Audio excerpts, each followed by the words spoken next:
Assalamualaikum warahmatullahi wabarakatuh. Perkenalkan, saya Yusiska Oktaria, CGP Angkatan 10 Kabupaten Tanggamus. Saat ini saya mengajar di SDN 3 Kacamarga. Sekolah saya ini berada di daerah terpencil yang tidak memiliki akses listrik dari PLN dan tentunya tidak memiliki akses jaringan internet. Untuk itu, kegiatan diseminasi ini saya lakukan dengan menumpang di sekolah lain yang berada satu pokok dengan sekolah saya.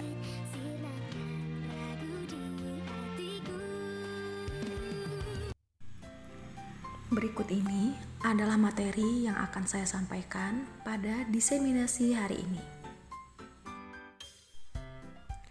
Selamat menyaksikan.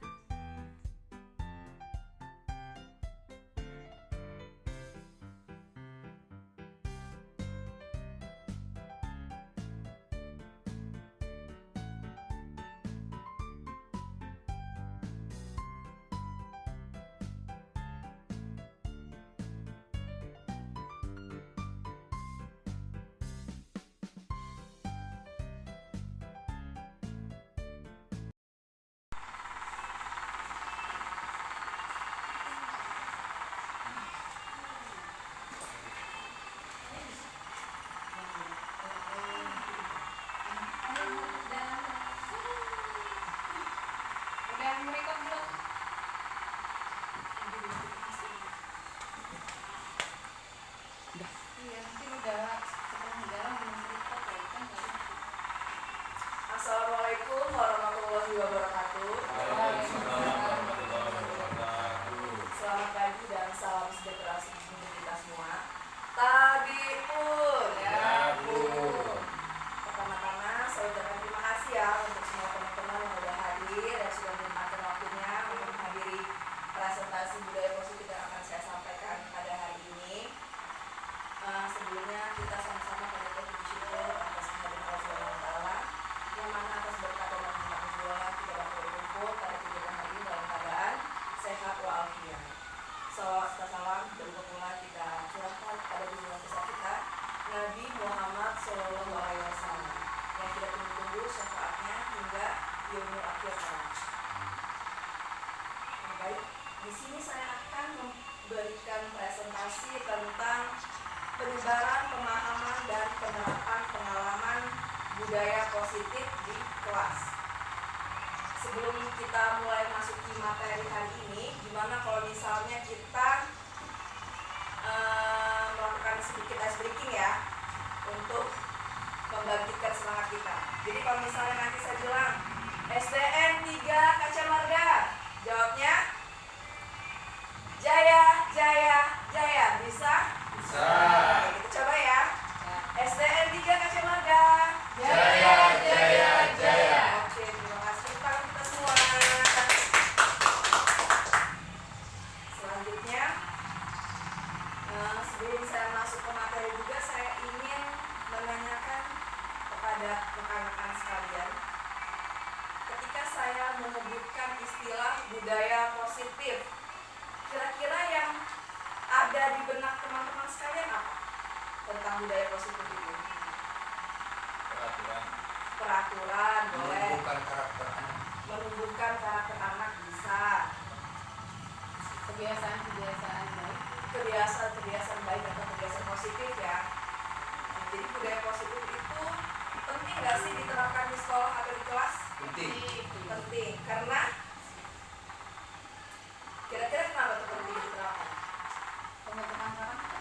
Ya, karena untuk menciptakan karakter atau menunjukkan karakter yang sesuai dengan profil pelajar Pancasila yang nanti juga ada di materi hari ini. Selain itu, budaya positif ini juga penting karena kita juga bisa memahami bahwa dengan menumbuhkan budaya positif itu kita bisa memotivasi diri murid agar mereka bisa menjadi pribadi yang bertanggung jawab, berakhlak mulia, memiliki budi pekerti luhur, serta sesuai dengan profil pelajar Pancasila. Next. Selanjutnya, disiplin. Jadi ketika kita ingin menerapkan yang namanya budaya positif, pasti diawali dengan disiplin. Di sini ada makna disiplin menurut Ki Hajar Dewantara yang menyatakan bahwa untuk mencapai kemerdekaan atau dalam konteks pendidikan, murid yang merdeka syarat utamanya adalah harus adanya disiplin yang kuat, baik itu dari murid ataupun dari gurunya. Disiplin yang dimaksud adalah disiplin diri yang memiliki motivasi internal. Jika kita tidak memiliki motivasi internal, maka kita memerlukan pihak lain untuk mendisiplinkan kita, atau disebut juga motivasi eksternal, karena berasal dari luar dan bukan dari dalam diri kita sendiri. Next. Selanjutnya, nilai-nilai kebajikan yang dapat diterapkan di sekolah yang sesuai dengan profil pelajar Pancasila. Ada berapa? Ada 6. Yang pertama adalah beriman kepada Tuhan Yang Maha Esa. Yang kedua, berkebinekaan global. 3, bergotong royong. 4, kreatif. 5, bernalar kritis. Dan 6 adalah mandiri. Yang pertama, beriman kepada Tuhan Yang Maha Esa dan berakhlak mulia. Tentunya segala sesuatunya itu harus kembali lagi ke dasar keyakinan kita, yaitu agama kita masing-masing, agar kita bisa melakukan segala sesuatu itu dalam aturan yang jelas, aturan yang pasti. Yang kedua, berkebinekaan global, yaitu kaitannya dengan nilai-nilai kebudayaan. Seperti kita tahu, yang kita sadari bahwa negara kita Indonesia ini terdiri dari berbagai macam suku, berbagai macam agama. Jadi pastinya budaya juga bermacam-macam. Jadi untuk itu sangat penting bagi kita untuk menanamkan kebinekaan global pada diri peserta didik. Selanjutnya, bergotong royong. Bergotong royong di sini bukan dalam artian hanya untuk bersih-bersih kelas, bersih-bersih lingkungan sekolah, bukan ya. Tapi di sini dalam artian adanya kerjasama atau kolaborasi di dalam pembelajaran sehari-hari. Itu harus ada kerjasama, kolaborasi antara murid dan murid dan guru. Penting nggak kira-kira kolaborasi? Penting ya. Karena kita kan sebagai makhluk sosial, kita tidak bisa hidup sendiri-sendiri. Kita membutuhkan bantuan dari orang lain. Selanjutnya, kreatif. Diharapkan murid kita memiliki kreativitas. Jadi ketika murid kita memiliki kreativitas, kita sebagai guru harus mendukung, karena yang harus kita sadari juga bahwa setiap murid itu memiliki keunikannya masing-masing, sehingga mereka juga memiliki bakat, minat, dan potensinya masing-masing. Untuk itu kita sebagai guru harus bisa mengarahkan mereka untuk mengasah kreativitasnya berdasarkan bakat minatnya. Jadi kita sebagai guru nggak bisa nih, kita harus mengarahkan mereka, kamu harus jadi gini, kamu harus jadi gini. Itu mungkin pembelajaran kita zaman dulu seperti itu ya, kita dituntut seperti ini. Tapi menurut pemikiran Ki Hajar Dewantara itu adalah salah. Jadi sekarang tugas kita sebagai guru adalah menuntun dan membimbing murid sesuai dengan bakat dan minat yang dimiliki oleh murid itu sendiri. Selanjutnya, bernalar kritis. Bernalar kritis di sini maksudnya ketika murid kita itu sudah bisa bernalar kritis, maka dia tidak mudah terpengaruhi oleh kata-kata atau lingkungan yang ada sekelilingnya. Jadi dia memiliki keteguhan hati, memiliki keyakinan diri bahwa apa yang dia pikirkan, apa yang dia sampaikan itu adalah benar, sesuai dengan informasi yang dia terima. Jadi tidak mudah goyah atau tidak mudah terpengaruh. Selanjutnya, mandiri. Seperti kita tahu ya, mandiri itu artinya dia bisa mengandalkan dirinya sendiri atau tidak bergantung dengan orang lain, sehingga dia dapat mengambil keputusan dengan keyakinan dirinya sendiri dan dapat bertanggung jawab terhadap keputusan apapun yang dia ambil. Nah, demikian untuk profil pelajar Pancasila yang tadi saya sebutkan ada 6 ya. Selanjutnya di sini ada hukuman, konsekuensi, dan restitusi. Mungkin kalau hukuman dan konsekuensi sudah sering kita dengar dan mungkin sudah sering kita lakukan di kelas kita masing-masing. Di sini ada tambahan lagi, yaitu restitusi. Sebelumnya bersama-sama kita lihat di sini hukuman. Hukuman itu bersifat satu arah, yang biasanya berasal dari pihak guru yang memberikan hukuman kepada muridnya. Jadi murid itu hanya menerima apa yang diberikan oleh guru. Misalnya murid melakukan kesalahan, kita langsung menjudge nih, kamu salah, kamu mendapat hukuman A, B, C, D, atau membersihkan halaman atau apa gitu, itu namanya hukuman. Yang kedua ada namanya konsekuensi. Konsekuensi itu sudah terencana atau sudah disepakati, sudah dibahas dan sudah disetujui oleh murid dan guru. Itu namanya konsekuensi. Yang terakhir adalah restitusi.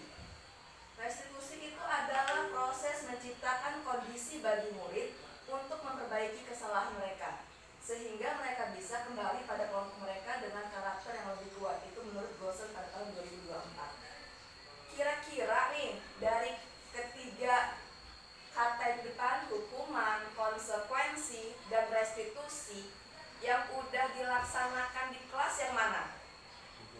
Yang pasti hukuman ya, hukuman dan konsekuensi. Padahal sebenarnya itu salah atau benar? Salah. Karena dengan menghukum, dengan memberikan konsekuensi, itu tidak memberikan dampak atau efek jangka panjang. Hanya ketika saat itu saja. Karena anak-anak melakukannya dengan terpaksa, bukan dari kesadaran diri masing-masing. Jadi seharusnya apa nih yang harus kita lakukan? Yang mana? Restitusi dong, yaitu kita harus menciptakan kondisi yang memperbaiki kesalahan mereka. Kita kasih tahu, ini nak salahnya nak. Kita tanya juga alasannya apa dia melakukan kesalahan itu. Selanjutnya kita memberikan mereka solusi sehingga mereka kembali ke kelasnya atau kelompoknya itu dengan senang, dengan bahagia, dengan mendapat pemahaman baru bahwa apa yang mereka lakukan itu memang benar salah. Tapi kita sebagai manusia tidak pernah luput dari salah dan kita mau memperbaiki diri, memperbaiki kesalahan yang pernah kita buat di masa lalu. Selanjutnya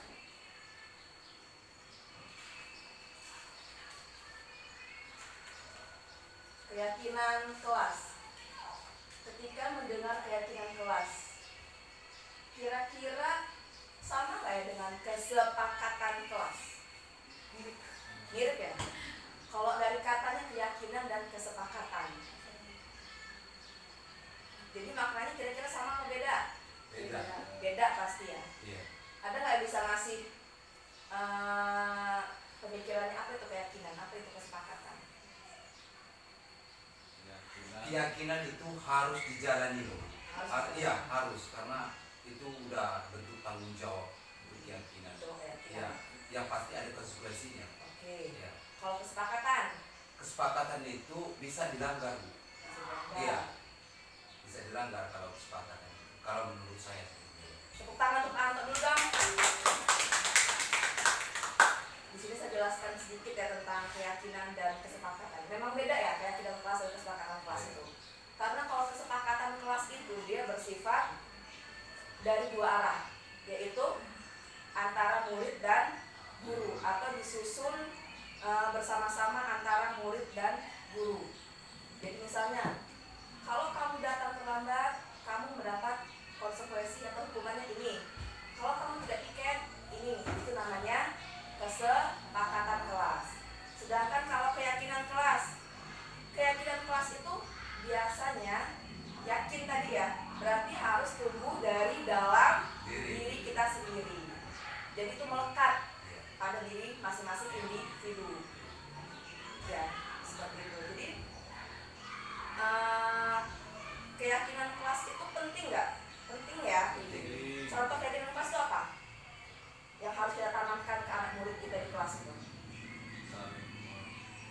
Saling menghormati boleh, saling menghargai boleh, bersikap jujur, bertanggung jawab. Nah, jadi dari yang kita sampaikan tadi berdasarkan nilai-nilai kebajikan, bahwa menekankan pada keyakinan seseorang akan memotivasi seseorang dari dalam.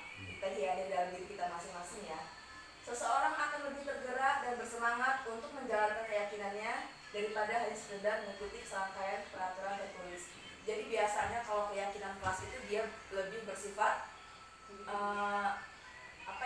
bersifat panjang ya, atau lama, karena dia dari dalam dirinya, nggak hanya saat itu. Kalau kesepakatan kelas kan hanya saat itu. Proses. Iya. Dampaknya jangka panjang kalau keyakinan kelas itu. Sekarang saya tanya nih teman-teman sekalian, sudahkah melaksanakan keyakinan kelas? Belum. Itu sudah ya. Pernahnya yang sudahnya kesepakatan ya? Kesepakatan awal. Sudah. Jadi untuk kedepannya saya harapkan kita kan semua lagi proses belajar nih, tahap belajar. Jadi bersama-sama kita kedepannya untuk menciptakan pendidikan yang lebih baik lagi. Kita mulailah dari menciptakan keyakinan kelas. Dan juga sekarang apa sih tujuan diadakannya keyakinan kelas itu? Kira-kira tujuannya apa? Untuk menciptakan kelas yang nyaman. Iya, tepat sekali. Keyakinan kelas ini dilakukan dengan tujuan untuk menciptakan lingkungan pembelajaran yang aman, nyaman, menyenangkan, dan membuat murid kita bisa merasa bahagia dalam menjalankan pembelajarannya. Next. Nah, ini juga 5 kebutuhan dasar manusia. Jadi kita manusia ini ada 5 kebutuhan dasarnya. Yang pertama adalah bertahan hidup. Kedua, kasih sayang dan rasa diterima. 3, kebebasan. 4, kesenangan. 5, penguasaan. Untuk yang pertama, bertahan hidup. Jadi di dalam kelas atau di lingkungan sekolah, kita sebagai guru harus memastikan apakah murid kita ini memiliki tempat tinggal yang layak, memiliki kehidupan yang layak, entah itu dari segi ekonomi atau segi lainnya. Yang kedua, menciptakan suasana kelas yang hangat, yaitu dari unsur kasih sayang dan rasa diterima. Jadi ketika anak-anak itu di kelas merasa dicintai, mereka mendapatkan kasih sayang dari gurunya, dari rekan-rekan teman sekelasnya, maka mereka bisa membangun hubungan yang positif, baik itu antara murid dengan murid ataupun murid dengan gurunya. Jadi dengan begitu mereka tidak merasa takut untuk menyampaikan misalnya pendapatnya atau keluhannya, karena kadang anak-anak itu di rumah misalnya mereka ada keluhan, tapi mereka nggak berani untuk menyampaikan ke gurunya, sedangkan keluhan itu berdampak pada nilai mereka. Jadi dengan kasih sayang yang diberikan oleh gurunya, itu bisa membuat anak murid kita menjadi lebih terbuka atau lebih berani untuk menyampaikan isi hatinya atau menyampaikan pendapatnya. Yang ketiga, unsur kebebasan. Itu di sini kita harus memberikan kebebasan anak-anak atau murid-murid untuk berpendapat seluas-luasnya. Jadi kita jangan batasi pemikiran mereka. Kita tampung semua apapun yang mereka sampaikan. Nanti bersama-sama kita musyawarahkan kira-kira yang mana sih yang paling tepat. Seperti itu. Selanjutnya yang keempat, kesenangan. Kesenangan yaitu menciptakan lingkungan belajar yang ceria dengan memberikan kesempatan bagi murid untuk bereksperimen dan bermain. Jadi di kelas itu tidak harus pembelajaran itu satu arah ya, pembelajaran hanya dari guru. Tapi pembelajaran itu juga harus dua arah. Jadi di kelas itu tidak boleh guru yang istilahnya mendominasi. Jadi kita juga harus membiarkan anak murid kita ini bereksperimen. Anak murid ini juga melakukan permainan-permainan. Jadi pembelajaran itu tidak harus yang gurunya itu yang ngoceh aja, guru itu ceramah aja. Jadi kita berikanlah pembelajaran yang ada unsur bermainnya. Apalagi misalnya kayak pembelajaran yang membosankan ya, atau yang sulit seperti matematika atau PPKN, IPS. Itu gimana cara kita guru ini memberikan mereka kebebasan supaya mereka ini tertarik untuk mengikuti pelajaran kita. Selanjutnya penguasaan. Yang kelima penguasaan ya, yaitu memberikan umpan balik yang konstruktif serta mendorong murid untuk memecahkan masalah. Jadi di sini kita bukan hanya memberikan solusi, tapi kita membantu mereka untuk berpikir, kira-kira kalau masalahnya seperti ini bagaimana ya jalan keluarnya. Jadi kita nggak cuma langsung memberikan solusi tidak ya, tapi kita juga harus membimbing mereka bagaimana caranya agar bisa menemukan atau mendapatkan jalan keluar berdasarkan pemikiran mereka sendiri. Jadi sesuai dengan sikap yang ingin kita dapatkan dari murid itu mandiri.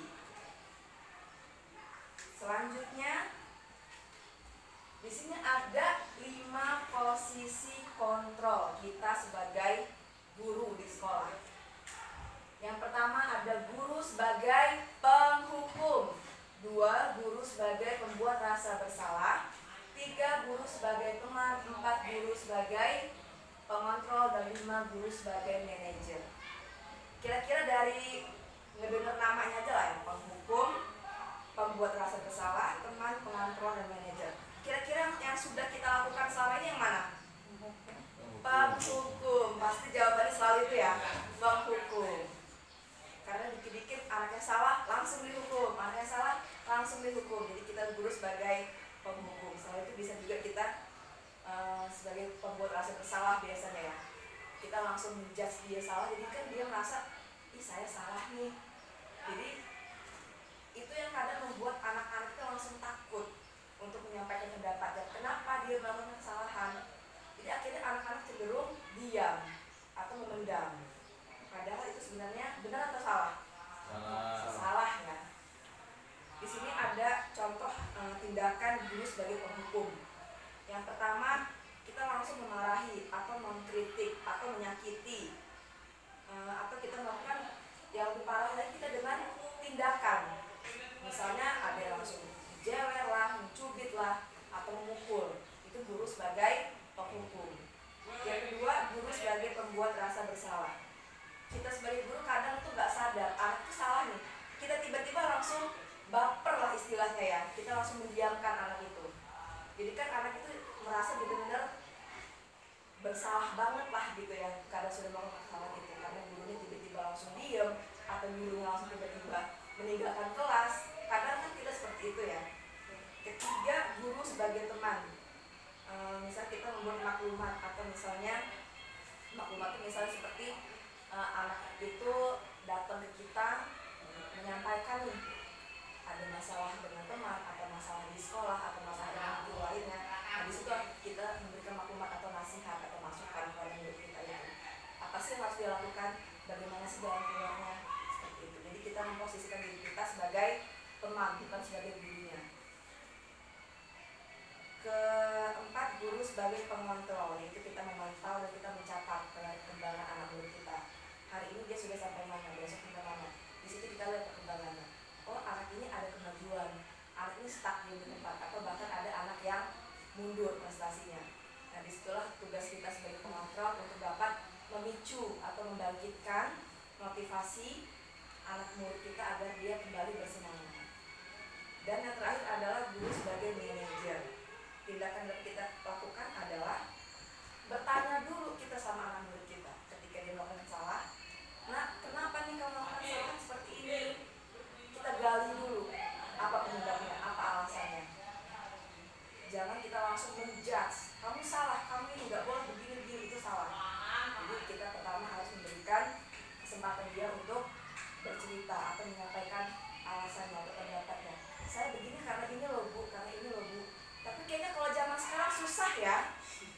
Kayaknya kelamaan kalau lagi mau nanya dulu, lagi mau interogasi dulu, gitu kan. Langsung aja tindakan kalau sekarang, ya kan? Langsung hajar, gitu ya Pak ya. Kira-kira sulit nggak tuh guru sebagai manajer? Sulit ya. Sulit nahan emosinya benar. Tapi sebenarnya itu adalah yang terbaik untuk anak murid kita.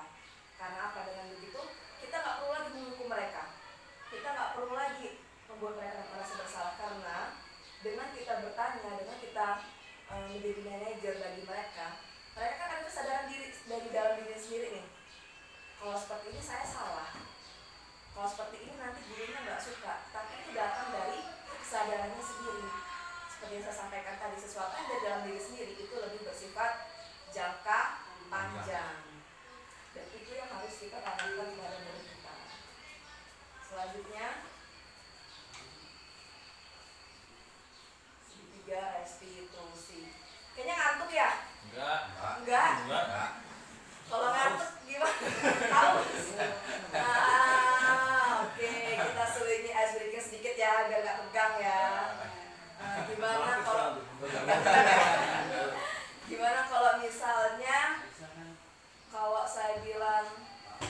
Selamat siang. Jawabnya? Siang, siang, siang. Tetap semangat. Luar biasa. Bisa? Bisa. Selamat siang. Siang, siang, siang. Tetap semangat. Luar biasa. Ini ada tinggal ada satu. Apa coba? Kenapa? Lupa ya. Oke. Gak ada. Selanjutnya segitiga restitusi.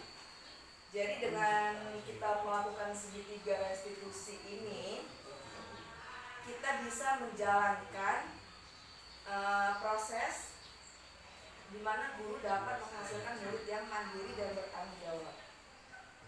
Dari segitiga restitusi ini kita dapat melihat langkahnya yang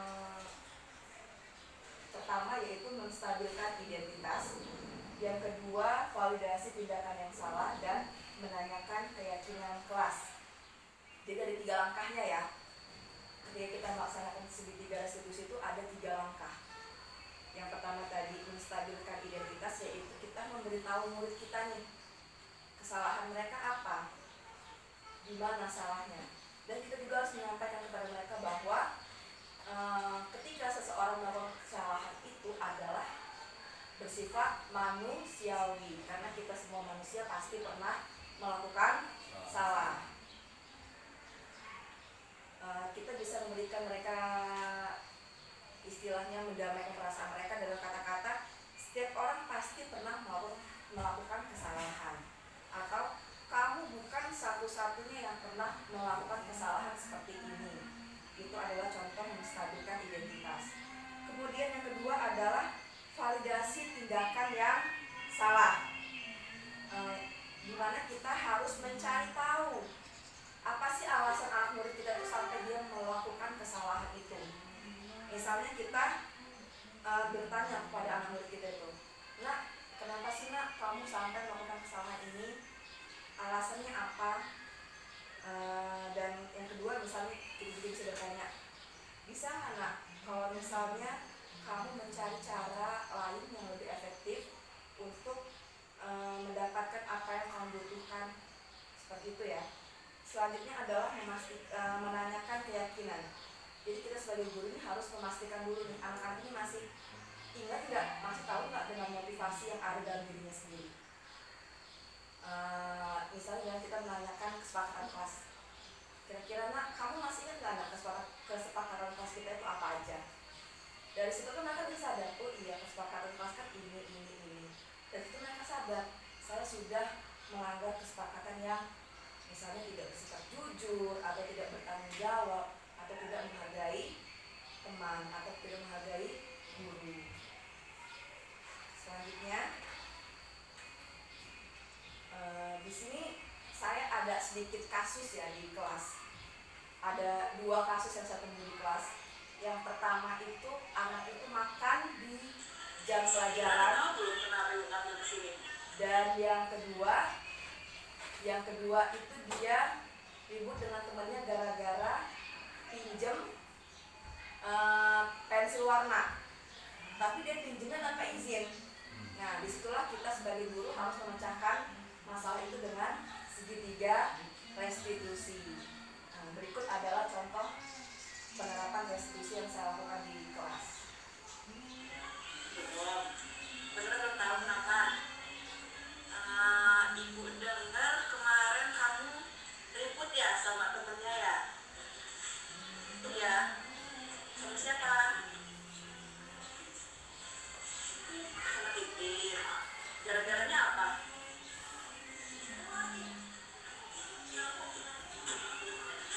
Pinjam pewarna nggak dikasih. Emang kenapa kok pinjam? Nggak boleh rumah. Kenapa nggak bawa lupa? Kamu pinjamnya sama Titin izin dulu nggak? Enggak. Sekarang ibu tanya, kalau misalnya pinjam barang temannya tanpa izin boleh apa enggak? Enggak boleh. Sekarang aku tanya lagi. Kita di kelas kan ada keyakinan kelas tuh. Apa aja? Masih ingat nggak? Jujur, bertanggung jawab, menghargai orang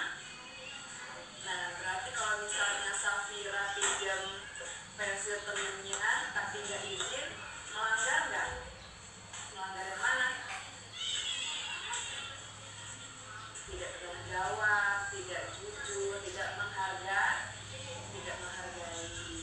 Nah, di sini ibu tidak akan menghukum kamu, ibu juga tidak akan menyalahkan kamu. Di sini ibu akan memberikan solusi. Gimana solusinya, kira-kira tahu nggak? Solusinya besok harus bawa pensil pewarna dari rumah. Kalaupun misalnya harus pinjam sama teman, sebelumnya harus apa? Izin dulu. Udah ngerti belum? Udah paham belum? Kira-kira bisa nggak dilakukan atau dipraktekkan? Bisa. Kira-kira mulai kapan mau dipraktekkannya? Sekarang tuh besok. Sekarang lah ya, lebih cepat lebih baik ya. Bener ya, janji ya. Oke, pasti bagus. Nah, ini sekarang kasus yang kedua di mana dia ini ketahuan makan ketika jam pelajaran. Terkadang ya kita temukan kayak di kelas, sering banget malah. Selamat siang ya. Siang. Udah tahu belum kenapa ibu kantor kesini? Belum tahu. Tadi ibu dapat laporan dari temennya, dari guru lain juga. Katanya akan ketahuan makan di kelas ya. Pelajaran ibu siapa tadi? Pelajaran ibu siapa? Bu Nur. Kenapa makan di kelas? Kenapa? Hah? Lapar. Kok bisa lapar? Karena kesiangan, jadinya nggak sempat sarapan di rumah gitu. Emang semalam tidur jam berapa kok bisa kesiangan? Jam 12. Ngapain di handphone? Begadang main handphone. Sekarang gue tanya, kira-kira kalau makan di kelas, makan di jam pelajaran itu boleh nggak? Nggak boleh. Kenapa? Karena melanggar aturan dan melanggar keyakinan kelas. Masih ingat nggak apa ada keyakinan kelas kita? Jujur, bertanggung, menghargai orang lain. Kalau misalnya Anda makan di kelas, artinya Anda tidak menghargai. Boleh apa enggak itu? Benar apa salah? Salah. Oke, di sini ibu tidak akan menghakimi kamu, ibu tidak akan menghukum kamu, karena kita manusia biasa pasti benar.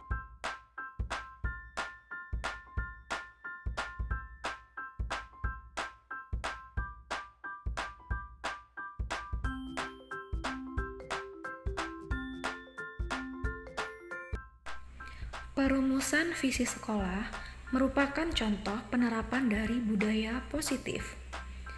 Berikut adalah kegiatan diskusi kami dalam merumuskan visi sekolah.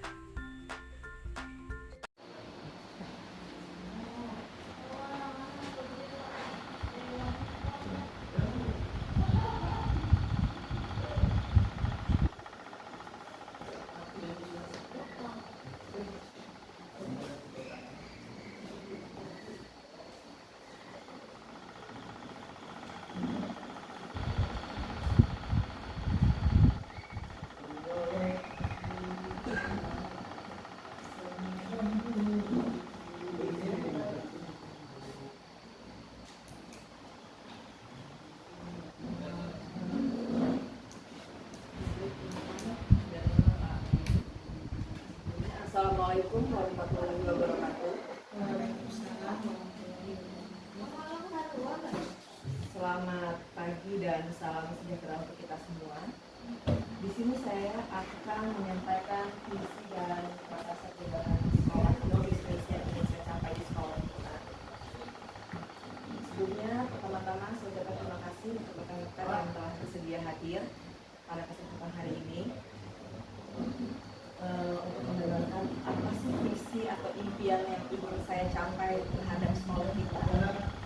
Sebelum saya mulai presentasi ini, saya ingin kita bersama-sama melihat video yang ada di depan sebentar.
adanya kolaborasi atau dengan adanya kerjasama antara kita guru dan pihak sekolah, maka kita itu bisa mewujudkan atau mencapai visi yang kita inginkan, yaitu pembelajaran atau pendidikan yang berpihak pada murid dan dapat mewujudkan peserta didik yang berprofil pelajar Pancasila.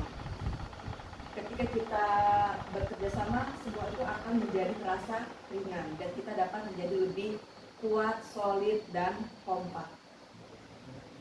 Berikut adalah visi sekolah yang ingin saya capai bagi SD kita, yaitu SD 3 Kacamarga. Adapun visinya yaitu menjadikan sekolah bermartabat, bertakwa kepada Tuhan Yang Maha Esa, serta dapat mewujudkan peserta didik yang berani, percaya diri, peduli terhadap lingkungan, dan berkarakter sesuai dengan profil pelajar Pancasila. Berikut adalah filosofi pendidikan menurut Ki Hajar Dewantara.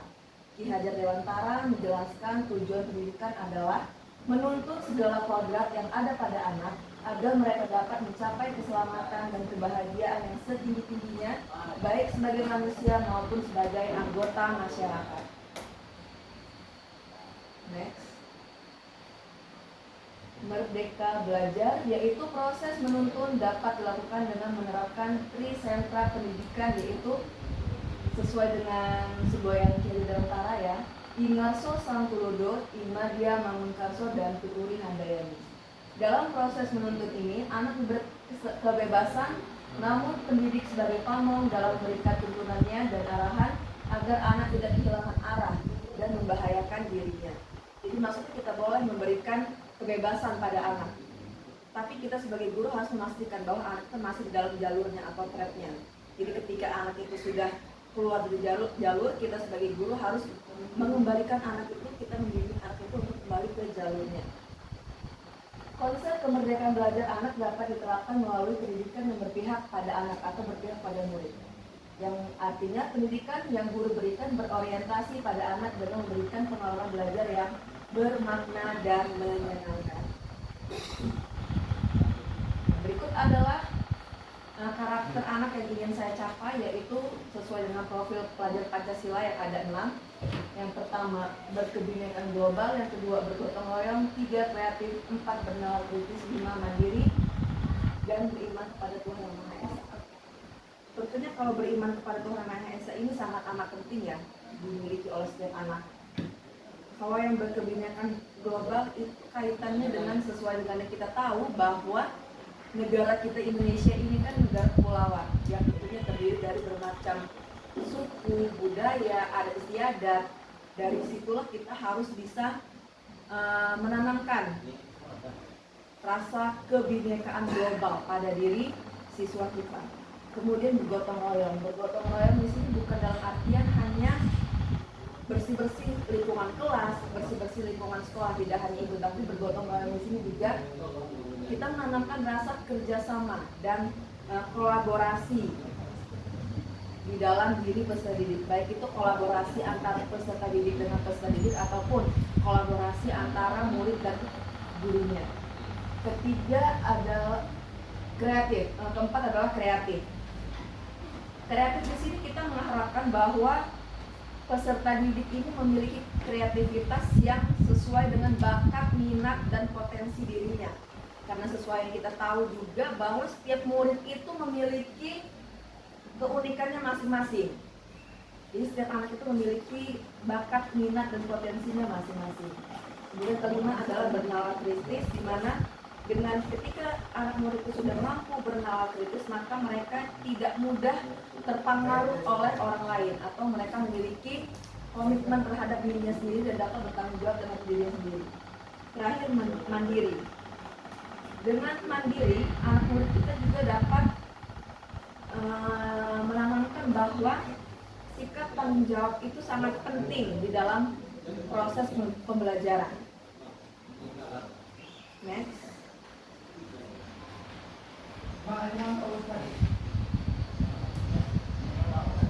Di sini kita bisa berdiskusi apakah visi yang saya sebutkan di awal tadi sudah sesuai dengan profil Pancasila dan berpihak pada murid atau belum?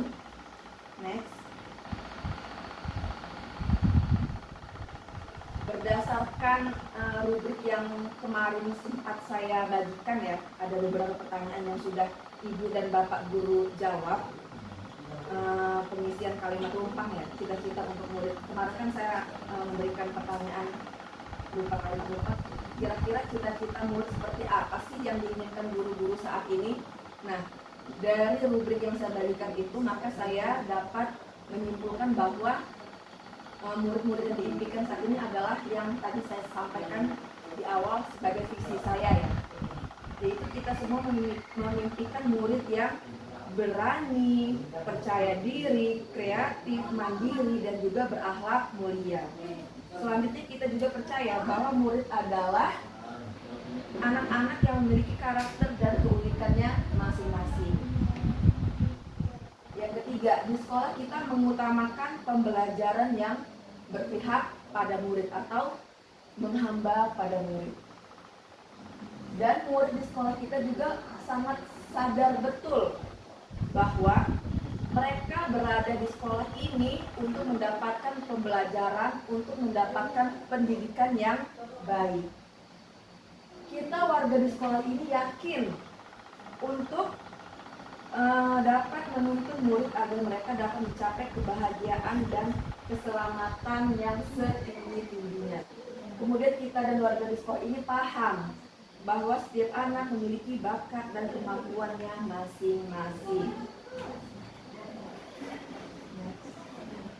Nah, hasil dari rumusan visi sekolah yang ingin saya capai terhadap peserta didik yaitu tentunya beriman kepada Tuhan Yang Maha Esa, berani, percaya diri, peduli terhadap lingkungan, dan berkarakter sesuai dengan profil pelajar Pancasila. Prakarsa perubahan yang saya inginkan ada di sekolah kita, yaitu saya ingin sekali bahwa pembelajaran di sekolah kita ini berpusat pada murid atau berhamba pada murid.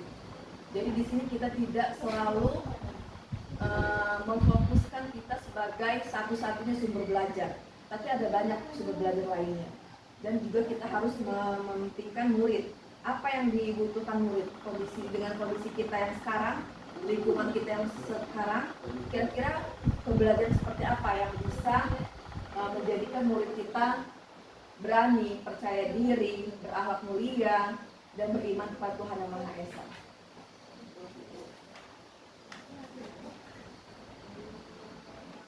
Demikian visi yang dapat saya sampaikan atau visi yang menjadi cita-cita saya. Mudah-mudahan apa yang saya sampaikan ini dapat bermanfaat bagi kita semua dan mudah-mudahan dapat tercapai apa yang menjadi visi dan mimpi yang saya terhadap sekolah kita agar kedepannya pendidikan di sekolah kita dapat lebih baik lagi. Dan ini saya serahkan kepada Pak Ibu. Baik, terima kasih Bu Siska, pemaparan yang bagus. Setelah kami berdiskusi merumuskan visi sekolah, maka hasil yang kami sepakati sesuai dengan kebutuhan murid di sekolah yaitu menjadikan sekolah bermartabat, bertakwa kepada Tuhan Yang Maha Esa, dapat mewujudkan peserta didik yang berani, percaya diri, peduli terhadap lingkungan, dan berkarakter sesuai dengan profil pelajar Pancasila.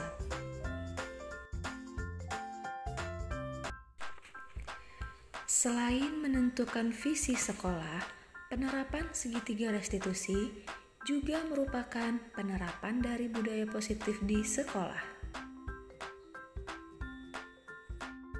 Berikut ini ada 2 contoh skenario kasus yang saya selesaikan dengan menggunakan metode segitiga restitusi. Selamat siang Angga. Siang. Udah tahu belum kenapa Ibu panggil ke sini? Belum tahu. Tadi Ibu dapat laporan dari temennya, dari guru lain juga. Katanya Angga ketahuan makan di kelas ya. Pelajaran Bu siapa tadi? Pelajaran Bu siapa? Bu Nur. Kenapa makan di kelas?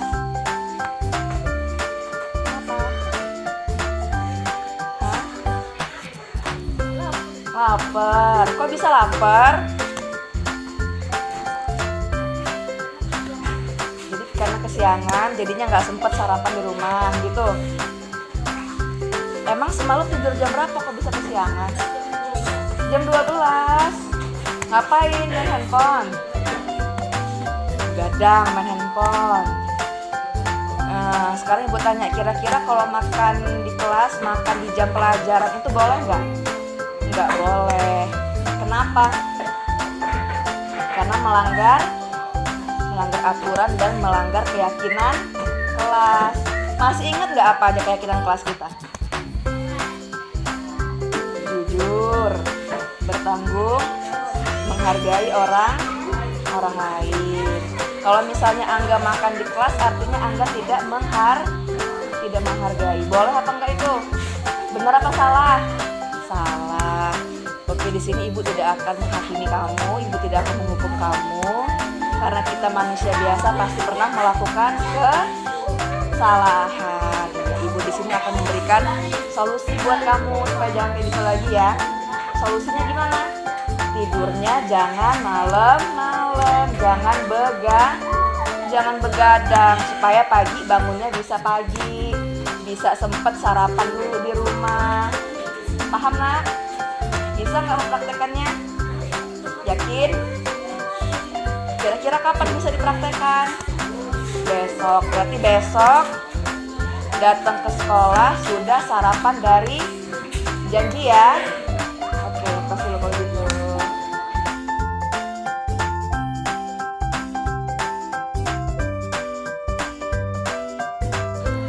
Safira udah tahu belum kenapa ibu panggil ke sini? Belum. Bener belum tahu kenapa? Ibu dengar kemarin kamu ribut ya sama temennya ya? Iya. Sama siapa? Sama Titin. Gara-garanya apa?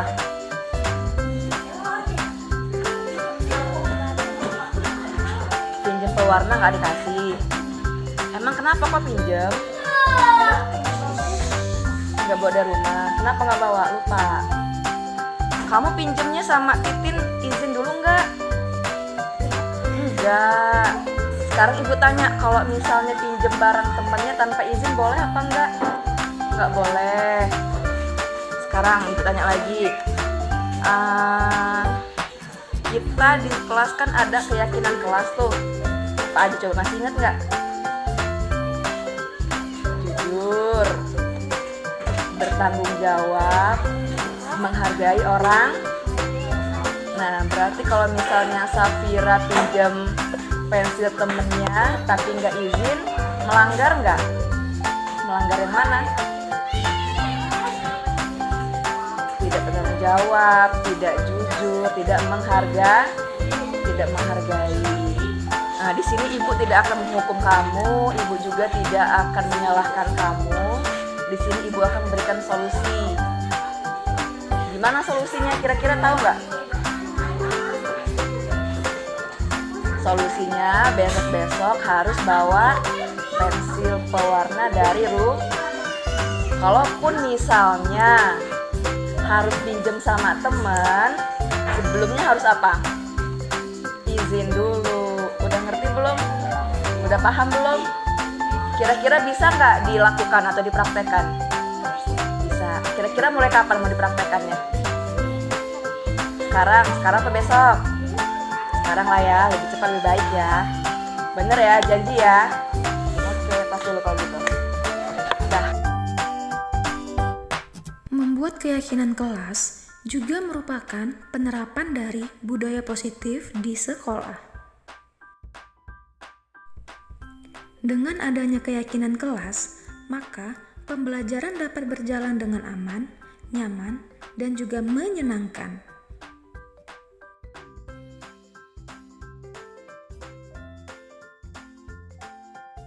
Berikut adalah keyakinan kelas yang disusun oleh siswa kelas 5 SDN 3 Kaca Marga.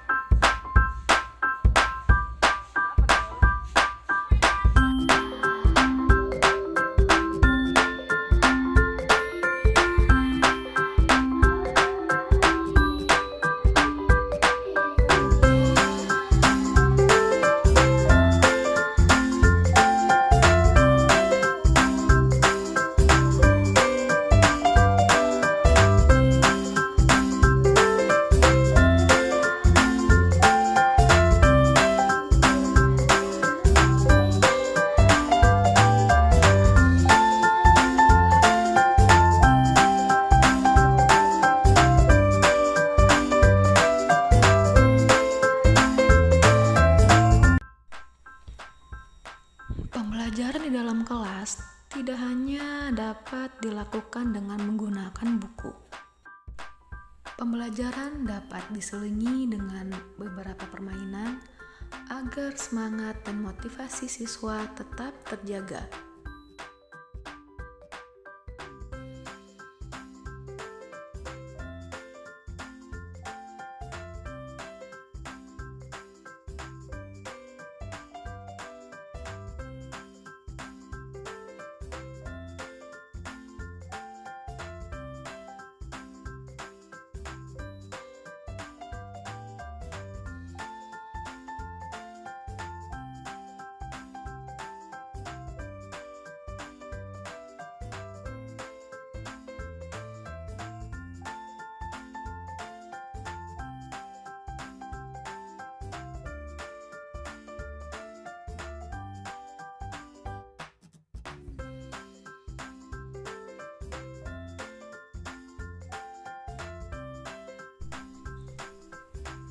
Ketika murid terlihat sudah jenuh atau sudah lelah di kelas, maka guru dapat menyelingi dengan kegiatan ice breaking yang bervariasi agar semangat siswa tetap terjaga.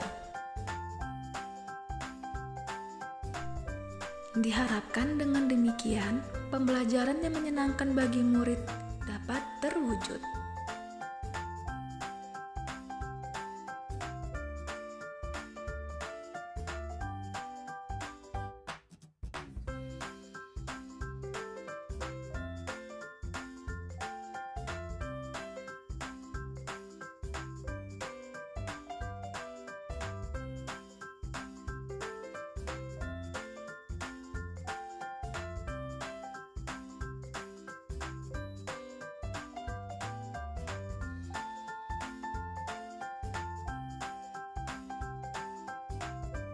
Senja yang datang di ujung langit hadirkan Dimanapun, cahaya kapanpun, cemerlang. dan bagaimanapun kondisinya, Seperti teruslah halnya bersemangat untuk semua guru di Indonesia. ku tersenyum menikmatinya.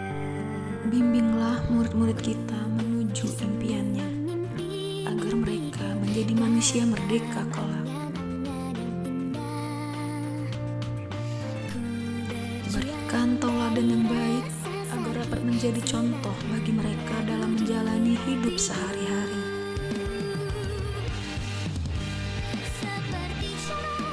Semoga kita menjadi sosok guru yang selalu dirindukan muridnya.